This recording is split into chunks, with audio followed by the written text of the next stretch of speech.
Quel passionnant livre je viens de terminer!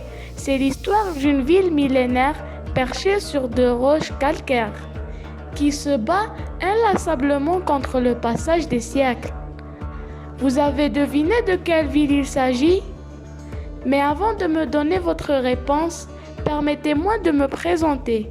Je suis Camélia Lynn Zerata et j'ai presque 15 ans. Alors votre réponse, vous avez dit? Bravo, c'est bien la ville de Constantine. Ah, si Constantine m'était comptée, une ville qui n'en a de pareil dans le monde. Elle affectionne dans sa mémoire tant de souvenirs qui font d'elle une ville unique.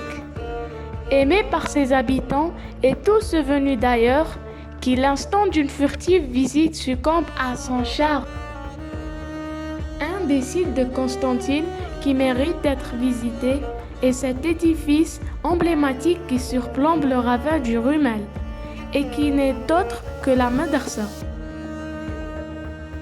Cette dernière est implantée en haut d'une impressionnante falaise, tout à côté de la passerelle Mleh Slimane.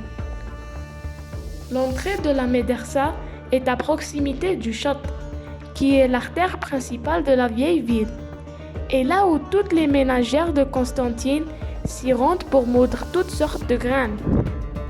Et à côté du mythique Café Njma, qui était dans le temps un lieu de rencontre des poètes, des artistes et des penseurs.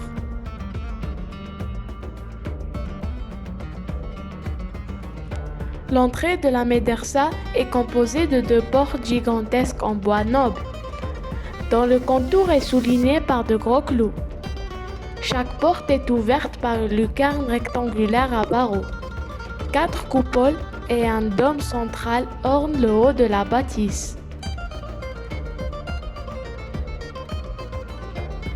La Médersa de style néo-mauresque était un établissement d'enseignement supérieur construit entre 1906 et 1909 pour former les cadres de la justice et du culte musulman.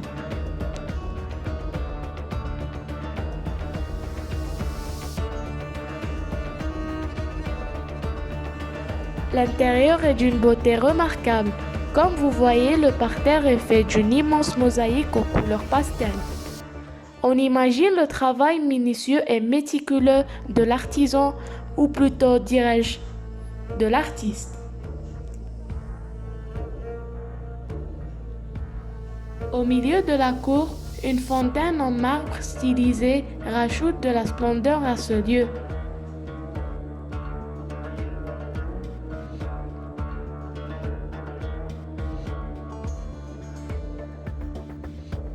Deux styles d'architecture se confondent dans cet espace. Celui de l'Orient est d'une façon moins imposante, celui de l'Occident.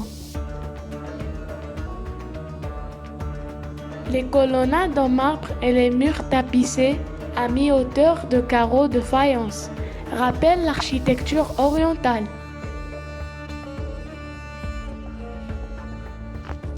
Ce carrelage céramique qu'on appelle zlaïdj est décoré à la main par une multitude de motifs floraux et d'arabesques.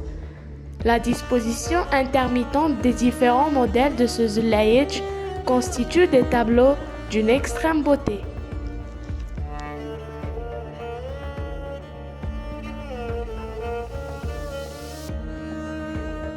Ce lieu, autrefois dédié à l'enseignement, a illuminé de pensées philosophiques et de savoirs d'illustres personnalités, tels que Malik Ben Nabi et Mohammed Ben Ghattaf. Aujourd'hui, la Médersa transformée en lieu d'art et de créativité avec une nouvelle appellation d'Al-Ibda' rehaussera chez les Constantinois le goût pour l'art et donnera sûrement naissance à de futurs artistes qui embelliront de leur création. La ville des ponts suspendus. Voilà, nous sommes arrivés à la fin. J'espère que vous avez apprécié cette visite en ma compagnie. Je vous donne rendez-vous le mois prochain pour un autre fabuleux voyage dans le passé. À bientôt!